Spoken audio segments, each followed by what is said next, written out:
నమస్కారం G news కి స్వాగతం నేను స్వప్న ముందుగా హెడ్లైన్స్ చూద్దాం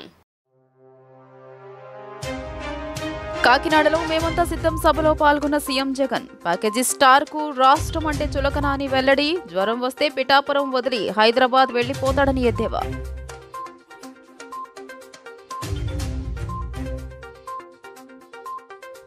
రాయదుర్గంలో టీడీపీ ప్రజాగళం సభ సీఎం జగన్ పై చంద్రబాబు ఫైర్ జగన్ తనకే తెలివి ఉందనుకుంటున్నాడా అంటూ ఆగ్రహం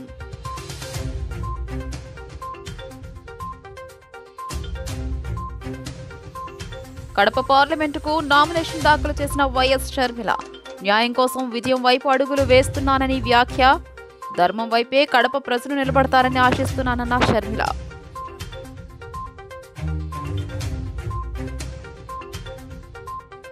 వంద మంది పోలీసులు తమ ఆఫీసును చుట్టుముట్టారన్న టీడీపీ నేత బోండా ఉమా సీఎంపై గులకరాయి దాడి జరిగితే మైనర్ను తప్పుడు కేసులో ఇరికించారని మండిపాటు రిమాండ్లో ఉన్న వేముల సతీష్ తల్లిదండ్రులను అక్రమంగా నిర్బంధించారని ధ్వజం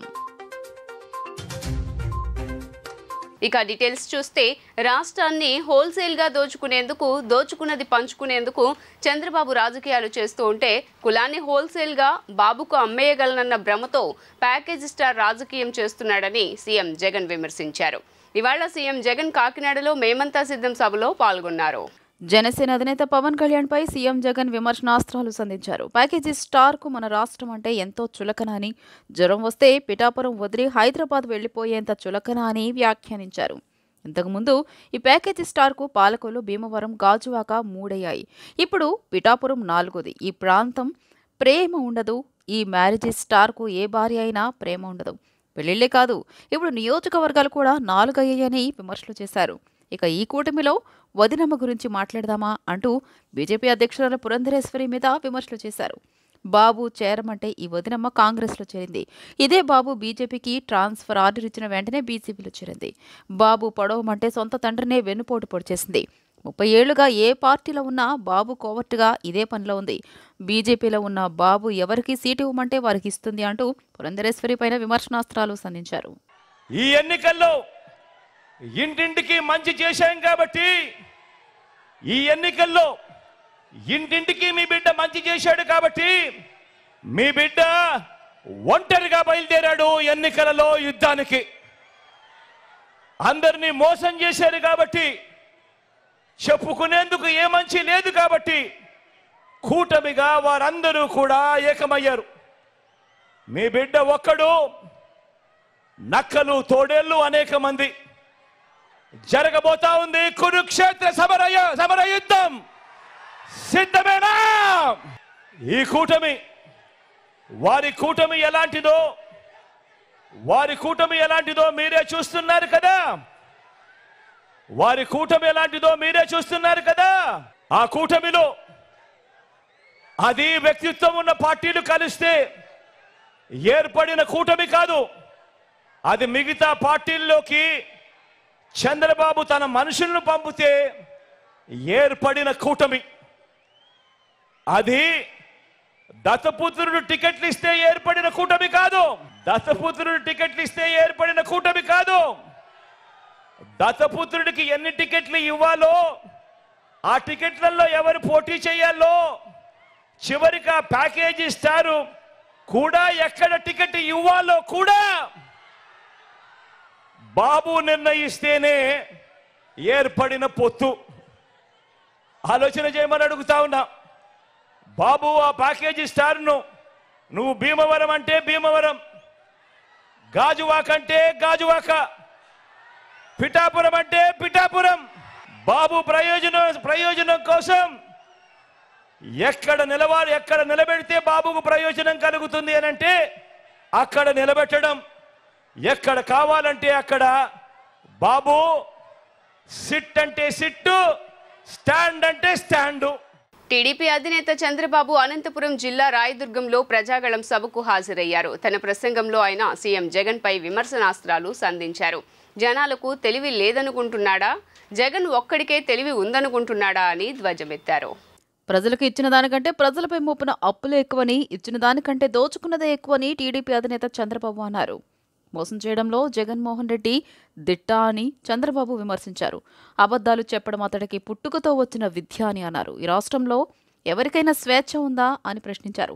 ఇవాళ కూడా పవన్ కళ్యాణ్ను ఇష్టానుసారం తిట్టాడని, తన మీద నోరు పారేసుకున్నాడని మండిపడ్డారు. నిన్ను బూతులు తిట్టాలంటే తనకు ఒక్క నిమిషం పని అని, జగన్ వల్ల తన ముఖ్యమంత్రి పదవి పోతుందని, తండ్రి ఇతడిని బెంగళూరుకు తరిమేశాడని ఆరోపణలు చేశారు. తల్లిదండ్రులకు భారమైన కొడుకు ఇతను, భూమికి సమాజానికి కూడా భారమని చెప్పారు. ఈ 5 ఏళ్లలో రాష్ట్రం సర్వనాశనమైంది. ఈయన పరిపాలన విధ్వంసంతోనే ప్రారంభమైంది. ప్రజావేదిక కూల్చివేతతో మొదలుపెట్టి అమరావతిని కూడా నాశనం చేశాడని విమర్శనాస్త్రాలు సంధించారు. ఈ 5 ఏళ్లలో కనీసం 5 లక్షల కోట్ల రూపాయలు దోచేసిన వ్యక్తి ఈ జగన్మోహన్ రెడ్డి. మీ అవకాశాల్ని మొత్తం దోచుకున్నాడు, సహజ వనరులు దోచుకున్నాడు. ఏమి మిగిలే పరిస్థితులు లేదని చెప్పి కూడా నేను మీకు తెలియజేస్తున్నా. అందుకే నేను మీ అందరి దగ్గరికి సంపద సృష్టిస్తాం, ఆదాయాన్ని పెంచుతాం, పెంచిన ఆదాయాన్ని మీకు పంచుతాం, మళ్లీ అభివృద్ధి కోసం ఖర్చు పెడతాం, నిరంతరం చేసి ఈ రాష్ట్రాన్ని అభివృద్ధి చేసే బాధ్యత మా కూటమిది. అందుకనే నేను తీసుకొచ్చిన పాలసీలు కూడా మీరు చూస్తే, ఒకటి మహాలక్ష్మి, మహాశక్తి, ఏదైతే మహిళలందరికీ ఒక వినూత్నమైన కార్యక్రమం ఇస్తున్నాం. ప్రతి ఒక్క ఆడబిడ్డకి నెలకు 1,500 రూపాయలు చొప్పున, సంవత్సరానికి 18,000 ఇంటికి పంపించే బాధ్యత, అకౌంట్లో వేసే బాధ్యత, బటన్ నొక్కే బాధ్యత మాదని మీ అందరికీ హామీ ఇస్తున్నా. ఎంతమంది ఆడబిడ్డలుంటే అంతమందికి ఇస్తాం. రెండోది, ఇంట్లో ఎంతమంది పిల్లలున్నా తల్లికి వందనం 15,000. ఒకరుంటే 15,000, ఇద్దరుంటే 30,000, ముగ్గురుంటే 45,000, నలుగురుంటే 60,000, 5 మంది ఉంటే 75,000. కడప జిల్లాలో వైఎస్ షర్మిల నామినేషన్ దాఖలు చేశారు. శనివారం ఉదయం ఇడుపులపాయ వైఎస్ఆర్ ఘాటు వద్ద ప్రత్యేక ప్రార్థనలు చేశారు. నామినేషన్ పత్రాలను ఘాటు వద్ద పెట్టి నివాళులర్పించారు ఏపీసీసీ చీఫ్ వైఎస్ షర్మిల. ఆమెతో పాటు ప్రత్యేక ప్రార్థనల్లో బ్రదర్ అనిల్ కుమార్, అక్క డాక్టర్ సునీతారెడ్డి పాల్గొన్నారు. వైఎస్ షర్మిల కడప ఎంపీ అభ్యర్థిగా నామినేషన్ దాఖలు చేశారు. నాన్న దగ్గర నామినేషన్ పత్రాలు పెట్టి ఆశీర్వాదం తీసుకున్నారని తెలియజేశారు. కడప ప్రజలు విజ్ఞత కలిగిన వాళ్లన్నారు. ప్రస్తుత రాజకీయాలన్నింటినీ అర్థం చేసుకోగలరని తెలియజేశారు. కడప ప్రజలు మంచి తీర్పు ఇస్తారని ఆశాభావం వ్యక్తం చేస్తున్నారు. కడప ప్రజలు వైఎస్ఆర్ వివేకను ఇంకా మర్చిపోలేదన్నారు. తన గెలుపుపై సంపూర్ణ నమ్మకం ఉందని చెప్పారు. అది నిరూపించుకునే సమయం ఆసన్నమైందని పేర్కొన్నారు. ఈ యుద్ధంలో భారీ మెజారిటీతో గెలుస్తానని దృఢమైన నమ్మకం ఉందని ఆత్మవిశ్వాసాన్ని చాటారు.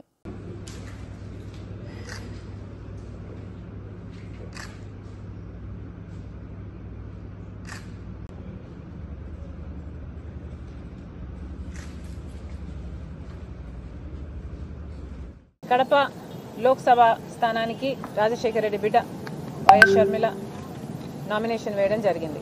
కడప జిల్లా ప్రజలందరూ ఇంకా రాజశేఖర రెడ్డి గారిని, వివేకానంద రెడ్డి గారిని మర్చిపోలేదు కాబట్టి వాళ్ళు చేసిన పనులను గుర్తుపెట్టుకొని ఈసారి ఓటు వేస్తారని పూర్తి నమ్మకంతో ఉన్నాం.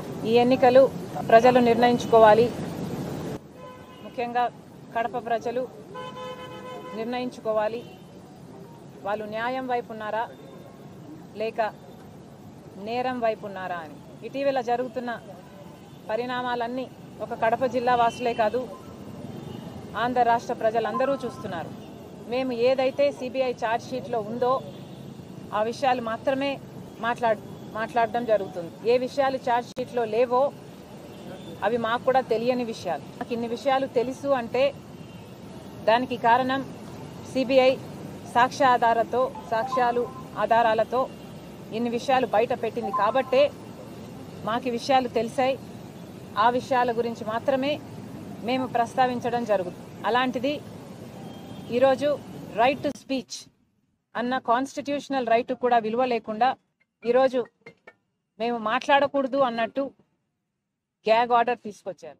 ముత్యాలంపాడు షిరిడి సాయిబాబా మందిరం నందు మరకత శివలింగం ప్రతిష్టకు పూనుకున్నట్లు మందిర గౌరవ అధ్యక్షులు డాక్టర్ పూనూరు గౌతమ్ రెడ్డి పేర్కొన్నారు. ప్రతిష్ట ఈ నెల 24వ తేదీ ఉదయం 10:43 కార్యక్రమం జరగనుందని, ఈ కార్యక్రమంలో భక్తులు పెద్ద ఎత్తున పాల్గొనాలని పిలుపునిచ్చారు.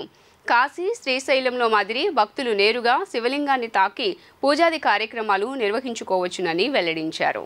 ఆంధ్ర షిరిడిగా పేరుగాంచిన ముత్యాలంపాడు షిరిడి సాయిబాబా మందిరం నందు మరకత శివలింగం ప్రతిష్టకు పూనుకున్నట్లు మందిర గౌరవ అధ్యక్షులు డాక్టర్ పూనూరు గౌతమ్ రెడ్డి పేర్కొన్నారు. బాబా మందిరం నందు నిర్వహించిన విలేకరుల సమావేశంలో ఆయన మాట్లాడుతూ మరకత శివలింగ వాయు ప్రతిష్ట మహోత్సవంకు సంబంధించి రేపటి నుండి 4 రోజుల పాటు ప్రత్యేక పూజాది కార్యక్రమాలు నిర్వహిస్తున్నట్లు పేర్కొన్నారు. మరకత శివలింగం ప్రతిష్ట ఈ నెల 24వ తేదీ ఉదయం 10:43 కార్యక్రమం జరగనుందని, ఈ కార్యక్రమంలో భక్తులు పెద్ద ఎత్తున పాల్గొనాలని పిలుపునిచ్చారు. కార్యక్రమం తలపెట్టిన వెంటనే దొంతిరెడ్డి లక్ష్మణ్ రెడ్డి దాతగా నిలిచారని ఆయనకు ప్రత్యేక ధన్యవాదాలు తెలియజేశారు. విశిష్టమైన పద్ధతిలో శివలింగానికి ఎవరైనా పూజలు, అభిషేకాలు నిర్వహించవచ్చని, కాశీ, శ్రీశైలంలో మాత్రం ప్రతి ఒక్క భక్తుడు నేరుగా స్వామివారికి పూజలు నిర్వహించవచ్చని వెల్లడించారు.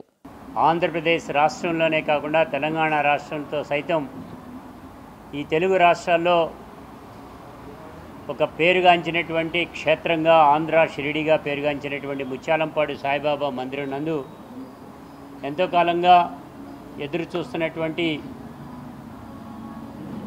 శివుని యొక్క ప్రతిమని ప్రతిష్ఠించాలనేటువంటి ఒక ఉద్దేశంతో మా కమిటీ వారందరూ కూడా నిర్ణయించుకోవడం జరిగింది. శివలింగాన్ని ఈ రోజున మేము దాన్ని ప్రతిష్ఠించడానికి పూనుకోవడం జరిగింది. దీనిలో భాగంగానే 21, 22, 23, 24 తేదీల్లో ఈ ప్రతిష్ఠా కార్యక్రమాలకి సంబంధించినటువంటి పూజాది కార్యక్రమాలు యావత్తు కూడా చేయటం అనేటువంటిది సంకల్పించాం. అందుకు గాను మరకత శివలింగాన్ని ఇక్కడికి రావటం జరిగింది ఈ మందిరానికి. అంతకుముందే అమ్మవారు వేంచేసి పూజలు అందుకునేటటువంటి ఈ సందర్భంలో అయ్యవారు కూడా ఇక్కడికి రావటం, చక్కటి మందిరాన్ని ఏర్పాటు చేసుకోవటం, ఆ మందిరంలో రేపటి నుంచి 24వ తారీఖు వరకు కూడా పూజాది కార్యక్రమాలు, అదేవిధంగా ప్రతిష్టా కార్యక్రమాలు చేయటం అనేటువంటి జరుగుతూ ఉంది. ఈ కార్యక్రమానికి ముఖ్యంగా మేము తలపెట్టినటువంటి వెంటనే దీని అంతటినీ కూడా ఒకే ఒక దాత లక్ష్మణ్ రెడ్డి గారని ఒక మెడికల్ కంపెనీ ఆయన వచ్చి ఆ దాత ఇవ్వటం అనేటువంటి జరిగింది.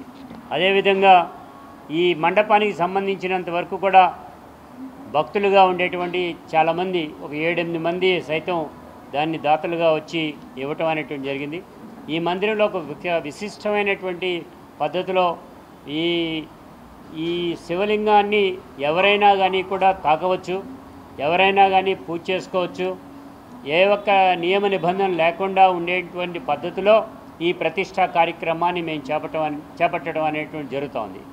ఇది అందరికీ అందుబాటులో ఉండేటువంటిది. ఏదైతే కాశీలో కానీ, లేదైతే కానీ శ్రీశైలంలో కానీ, ఇతర పెద్ద క్షేత్రాల్లో ఏ రకంగా అయితే అవైలబుల్గా శివుని తాకటం అనేటి ఉంటుందో అదే పద్ధతిలో ఇక్కడ కూడా ఈ శివలింగాన్ని స్మరించడానికి అవకాశం కల్పించేటువంటి పద్ధతిలో దీన్ని తీసుకురావడం అనేటువంటి జరిగింది.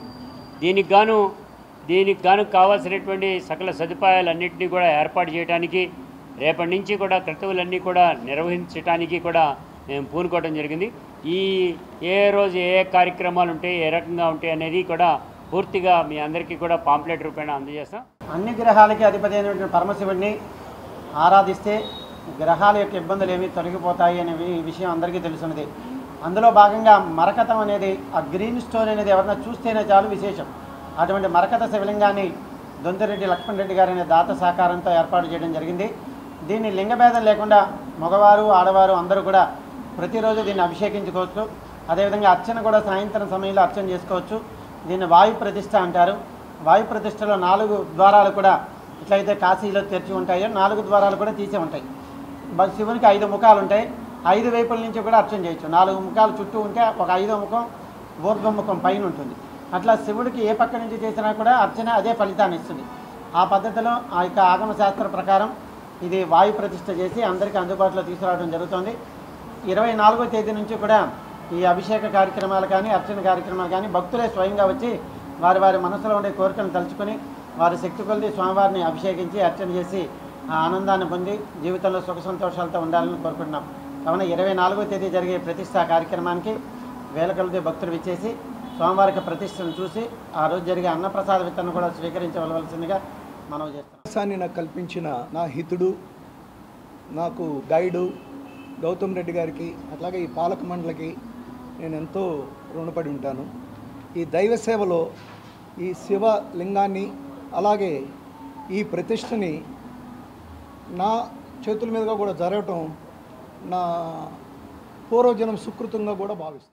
మే 13న జరగబోవు పార్లమెంటు రాష్ట్ర శాసనసభ ఎన్నికలకు అభ్యర్థుల నామినేషన్ల ప్రక్రియ జోరందుకుంది. ఈ నేపథ్యంలో జయభీంరావు భారత్ పార్టీ తరపున విజయవాడ పశ్చిమ నియోజకవర్గ శాసనసభ అభ్యర్థిగా ఎన్నికల బరిలోకి దిగిన అరాస సురేష్ కుమార్ ఈరోజు తన నామినేషన్ పత్రాలను ఎన్నికల అధికారికి సమర్పించారు. ఇందులో భాగంగా విజయవాడ పంజా సెంటర్ నుండి భారీ ర్యాలీగా బయలుదేరిన ఆయన నెహ్రూ బొమ్మ సెంటర్, చిట్టినగర్ మీదుగా విద్యాధరపురం నుండి పశ్చిమ నియోజకవర్గం ఎంఆర్ఓ ఆఫీస్కి చేరుకున్నారు. అనంతరం ఎంఆర్ఓ కార్యాలయంలో ఏర్పాటు చేసిన ఎన్నికల అధికారికి తన నామినేషన్ పత్రాలను సమర్పించారు. ఈ ర్యాలీలో జయభీంరావు భారత్ పార్టీ వ్యవస్థాపక అధ్యక్షులు జడా శ్రవణ్ కుమార్ పాల్గొన్నారు.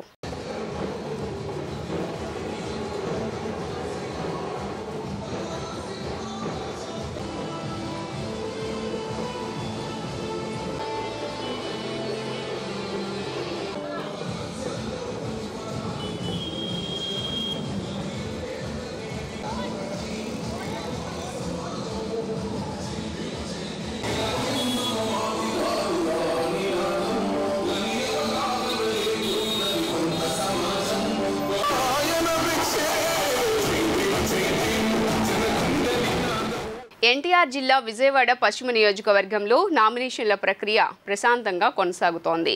ఎన్నికల అధికారిని కె కిరణ్మయి మీడియాకు వెల్లడించారు. ఎన్నికల సంఘం నియమ నిబంధనలను పాటిస్తూ అభ్యర్థుల నుండి నామినేషన్ పత్రాలను స్వీకరిస్తున్నట్లు తెలియజేశారు. ఇప్పటి వరకు 5 అభ్యర్థుల నుండి 6 నామినేషన్ పత్రాలు స్వీకరించినట్లు పేర్కొన్నారు. ఈ నెల 25వ తేదీ మధ్యాహ్నం 3 గంటలకు నామినేషన్ల స్వీకరణ గడువు ముగుస్తుందని తెలియజేశారు. విజయవాడ పశ్చిమ నియోజకవర్గం ఎన్నికల రిటర్నింగ్ అధికారి కె కిరణ్మయి మీడియా సమావేశం నిర్వహించారు.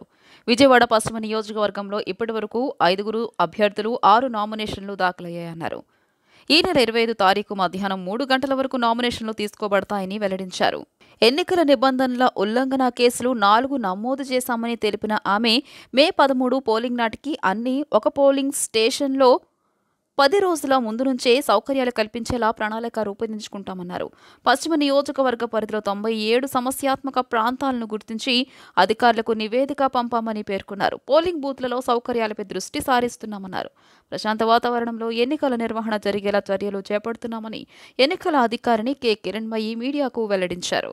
సాధారణ ఎన్నికలు 2024లో మనకు nomination process 2 days back begin అయింది. దాని గురించి ఒక స్మాల్ ప్రెస్ నోట్ ఇద్దామని నేను Kiranmayi returning officer 79 Vijayawada west constituency అందరినీ ఇలా పిలవడం జరిగింది. సో మనకి 18వ తారీఖు నుండి ఇప్పుడు 2 రోజులుగా నామినేషన్స్ జరిగింది.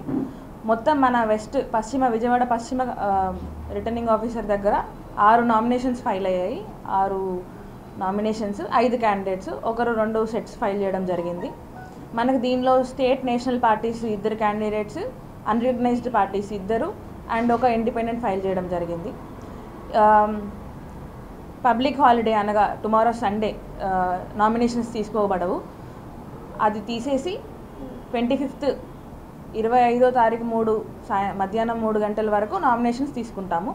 సో నామినేషన్స్ ఇవ్వాలనుకుంటే తహసీల్దార్ పశ్చిమ కార్యాలయం దగ్గర వచ్చి రిటర్నింగ్ ఆఫీసర్ ఛాంబర్లో నామినేషన్స్ దాఖలు చేయొచ్చు. ఒక క్యాండిడేట్తో పాటు ఓన్లీ 4 మాత్రమే అలౌడ్.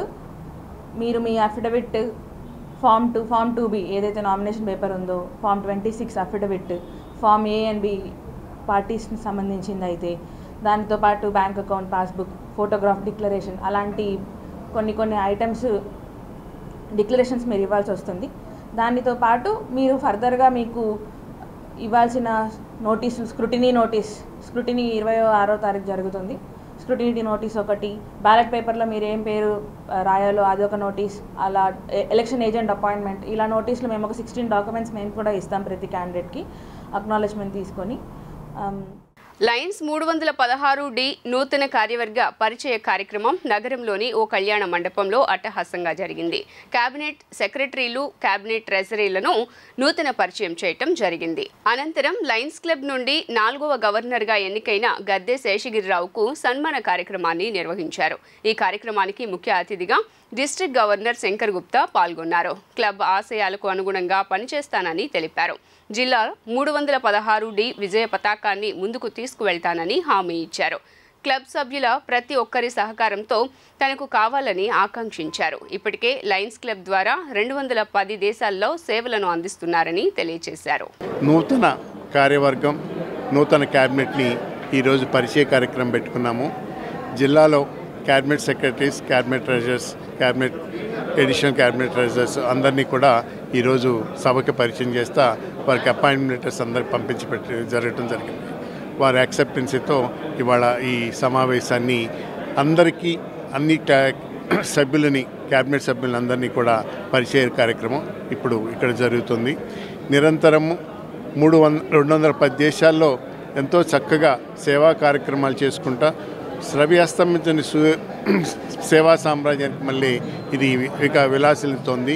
210 దేశాల్లో నిరంతరం ఎక్కడొక్కడ సేవ చేస్తూనే ఉంటారు. అలా సేవా సామ్రాజ్యంలో అడ్మినిస్ట్రేటివ్ పరంగా ఈ ప్రోగ్రామ్స్ అన్నీ చేసుకోవడానికి సౌలభ్యం కోసం క్యాబినెట్ని మనం ఏర్పరచుకుంటున్నాము. ఆ క్యాబినెట్ పరిచయం వాళ్ళు చేస్తున్నాం. మా విజయవాడ రూరల్ లయన్స్ క్లబ్ తరఫున మా క్లబ్ నుంచి 4వ గవర్నర్గా ఎన్నికైనటువంటి గద్దె శేషగిరి గారికి సన్మాన కార్యక్రమం ఏర్పాటు చేయడం జరిగింది. ఈ సందర్భంగా ఈ జిల్లాలో ఉన్నటువంటి నాయకులందరినీ కూడా పిలవటం, వారందరి యొక్క ఆశీస్సులు తీసుకోవటం, వారు ఇచ్చినటువంటి సందేశాల నుంచి మంచి విషయాలను తీసుకుని ఈ వచ్చే రాబోయే లయనిస్ట్కి వీరంతా కూడా మరి గవర్నర్గా గద్దె శేషగిరి గారు వాటిని ఆచరిస్తూ వాటిని తూచా తప్పకుండా జిల్లా అభివృద్ధికి పాటుపడతానని వారు తెలియజేయడం జరిగింది. మంచి సేవా కార్యక్రమాలతో ఆయన ముందుకెళ్తారని చెప్పి ఆశిస్తున్నాం. మరి వారికి మరొకసారి శుభాకాంక్షలు తెలియజేస్తున్నాం. మరి ఈ సంవత్సరం అంతా కూడా బ్రహ్మాండమైన సర్వీస్ కార్యక్రమాలు చేస్తూ కృష్ణా జిల్లాలో 104 క్లబ్బులతో ఎన్నో లక్షల సేవా కార్యక్రమాలు చేయడం జరిగింది. మా లయనిస్ట్ కేర్ ఎప్పుడు కూడా జూలై 1 నుంచి జూన్ 30 వరకు ఉంటుంది. అట్లా క్లబ్బులన్నీ కూడా బ్రహ్మాండమైన సర్వీస్ చేసి ఈ సంవత్సరాన్ని దిగ్విజయంగా పూర్తి చేయగలిగారు. ఈ రోజున నెక్స్ట్ ఇయర్ కాబోయే గవర్నరు మరి తన క్యాబినెట్ని పరిచయం చేసి ఈ జిల్లాలో నెక్స్ట్ ఇయర్ కూడా మరి సర్వీస్ కార్యక్రమాలను ప్రోత్సహించేందుకు గవర్నర్ గారు ప్రయత్నం చేస్తున్నారు. రాష్ట్రంలో క్రిమినల్ పాలిటిక్స్ నడుస్తున్నాయని విజయవాడ సెంట్రల్ మాజీ ఎమ్మెల్యే బోండా ఉమామహేశ్వరరావు అన్నారు. తప్పుడు కేసుల్లో తనని ఇరికించాలని చూస్తే తెలంగాణలో పోలీసు అధికారులకు పట్టిన గతి ఆంధ్రప్రదేశ్లో కూడా వర్తిస్తుందని అన్నారు. Vijayawada police commissioner Kranthi Rana, DGP తనను ఇబ్బంది పెట్టాలని చూస్తే ఊరుకునేదే లేదన్నారు. తనను పోలీసులు నిత్యం వేధిస్తున్నారని టీడీపీ నేత బోండా ఉమా అన్నారు. విజయవాడలో నిర్వహించిన మీడియా సమావేశంలో ఆయన మాట్లాడారు. 100 మంది పోలీసులు శుక్రవారం తన ఆఫీసును చుట్టుముట్టారని చెప్పారు. 2 ఏసీపీలు, 4 సీఐలు, 6 ఎస్ఐలు, కానిస్టేబుళ్లు వచ్చారన్నారు. యుద్ధానికి వచ్చినట్లు విజయవాడ సిపి తన మీదకు వారిని పంపారని తెలియజేశారు. సీఎంపై గులకరాయి దాడి జరిగితే మైనర్ను తప్పుడు కేసులు ఇరికించి లోపల పెట్టారని చెప్పారు. రిమాండ్లో ఉన్న వేముల సతీష్ తల్లిదండ్రులను అక్రమంగా నిర్బంధించారని బోండా ఉమా తెలియజేశారు. డీజీపీ, సిపి, ఏసీపీ అంతా సిండికేట్గా ఏర్పడి టీడీపీ అభ్యర్థులపై వేధింపులకు కుట్రపన్నారు. నేరగాడి చేతిలో కీలు బొమ్మల పోలీసులు మారిపోవడం దుర్మార్గం. గొలకరాయి దాడి కేసు నిందితుడు వేముల సతీష్ తల్లిదండ్రులను 2 రోజుల నుంచి వేధిస్తున్నారు. వడ్డెరుగూడెంలో ఉండడమే వేముల దుర్గారావు పాపమా? ఏ సంబంధం లేని అతన్ని తీసుకెళ్లి ఎక్కడ దాచారో తెలియదు. తప్పుడు కేసు అంగీకరించాలని అతడితో పాటు మహిళలను చిత్రహింసలు పెడుతున్నారు. గొలకరాయి దాడిపై సీబీఐ విచారణ జరపాలని మొదటి రోజే లేఖ రాశాం. 6 రోజుల నుంచి దుర్గారావును జడ్జి ఎదుట ఎందుకు హాజరుపరచలేదు? మా పేర్లు చెప్పాలని వారిని చిత్రహింసలు పెడుతున్నారు. నా కోసం మొత్తం వడ్డెరగూడాన్ని ఇబ్బంది పెడతారా? తప్పులు చేసినా ఎవరినీ వదిలిపెట్టేదే లేదు అని బోండా ఉమా హెచ్చరించారు. విజయవాడ సిపి మా మీదకి పంపించాడు. మేము అడుగుతా ఉన్నాం, ఏం తప్పు చేశాం? మేము రోజు ప్రజల్లో ఉన్నాం. సీఎం మీద గులకరాయి దాడి జరిగితే దానికి ఒక మైనర్ని తప్పుడు కేసులో ఇరికిచ్చి అతన్ని లోపల పెట్టారు. మళ్ళా ఈరోజు 164 స్టేట్మెంట్ అంట. జడ్జి గారి ముందు వాళ్ళ కుటుంబం ఏదైతే వేముల సతీష్ రిమాండ్లో ఉన్నాడో వాళ్ళ తల్లిదండ్రుల్ని అక్రమంగా నిర్బంధించి వాళ్ళ తల్లిదండ్రుల మేడ మీద కత్తి పెట్టి టార్చర్ చేసి 3rd డిగ్రీ ఉపయోగించి ఈరోజు మీ కొడుకు మేము చెప్పినట్టుగా 164 స్టేట్మెంట్ ఇవ్వకపోతే శాశ్వతంగా మీ కొడుకుని కోడికత్తి సీనులాగా జైల్లో ఉంచుతాము అని ఒక పోలీసు ఉన్నతాధికారులే బెదిరిస్తూ ఉంటే ఇంకా ఎక్కడ రాష్ట్రంలో చట్టం అమలు అవుతుంది? ఏం చెప్పగలమండి? ఇప్పుడు నేను వచ్చింది దేనికి? నాతో కబుర్లు చెప్పడానికి వచ్చారు వీళ్ళు 100 మంది పోలీసులు. టాస్క్ ఫోర్స్ ఏసీపీ అంట, అతను నార్త్ ఏసీపీ అంట, టాస్క్ ఫోర్స్ సిఏ అంట, టాస్క్ ఫోర్స్ ఎస్ఐలు అంట, కానిస్టేబుల్స్ అంట. వీళ్ళందరూ దేనికి వచ్చారు? కస్టడీ తీసుకుందామని వచ్చారు. తప్పుడు కేసుల్లో సందు దొరికితే నిన్నే పట్టుకుపోయేవాళ్ళు మళ్ళీ ఇవాళ రేపని చూస్తాను. నేను విడిచిపెట్టిన వాళ్ళని న్యాయ పోరాటం చేస్తాను. ఆల్రెడీ చీఫ్ జస్టిస్కి మెసేజ్ కూడా పెట్టాం. హైకోర్టు చీఫ్ జస్టిస్ గారికి ఇలాగ ఒక ఎన్నికల నిబంధనలు ఉల్లంఘించి ఒక కంటెస్టెడ్ క్యాండిడేట్ని బయట ప్రచారానికి కూడా తిరగనీయకుండా తప్పుడు కేసుల్లో పెట్టి మమ్మల్ని మా కుటుంబ సభ్యుల్ని ఇబ్బంది పెడతా ఉన్నారు. బస్సు యాత్రలో సీఎం జగన్ ముందే కొందరు విద్యార్థులు పవన్ కళ్యాణ్కు అనుకూలంగా నినాదాలు చేశారు. కాకినాడ సూరంపాలెం వద్ద ఆదిత్య ఇంజనీరింగ్ కాలేజ్ ఎదుట జగన్ అభివాదం చేశారు. కొంతమంది స్టూడెంట్స్ జై పవన్ కళ్యాణ్, బాబులకే బాబు, కళ్యాణ్ బాబు అంటూ నినాదాలు చేశారు. జగన్ పనైపోయింది, పవన్ ప్రభంజనం మొదలైంది అని జనసేన ఈ వీడియోను ట్విట్టర్ వేదికగా ట్వీట్ చేసింది. కాగా మరికొందరు జగన్కు అనుకూల ఫ్లెక్సీలు ప్రదర్శించారు. చూసి వాళ్ళంతా కావాల్సిన వాళ్ళు వచ్చిన వాళ్ళు కాదు, అటెండెన్స్ ఏమని తీసుకొచ్చారు వీళ్ళంతా.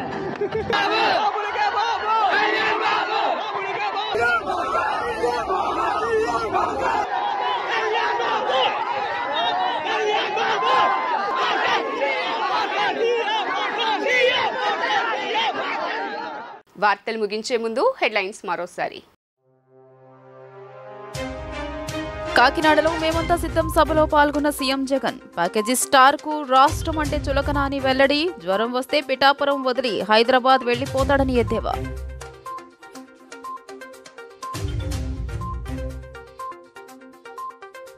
రాయదుర్గంలో టీడీపీ ప్రజాగళం సభ. సీఎం జగన్ పై చంద్రబాబు ఫైర్. జగన్ తనకే తెలివి ఉందనుకుంటున్నాడా అంటూ ఆగ్రహం.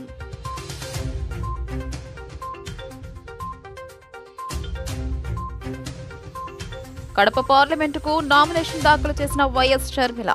న్యాయం కోసం విజయం వైపు అడుగులు వేస్తున్నానని వ్యాఖ్య. ధర్మం వైపే కడప ప్రజలు నిలబడతారని ఆశిస్తున్నానన్న షర్మిల.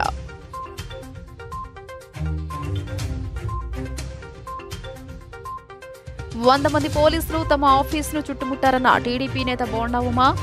సీఎంపై గులకరాయి దాడి జరిగితే మైనర్ను తప్పుడు కేసులో ఇరికించారని మండిపాటు. రిమాండ్లో ఉన్న వేముల సతీష్ తల్లిదండ్రులను అక్రమంగా నిర్బంధించారని ధ్వజం.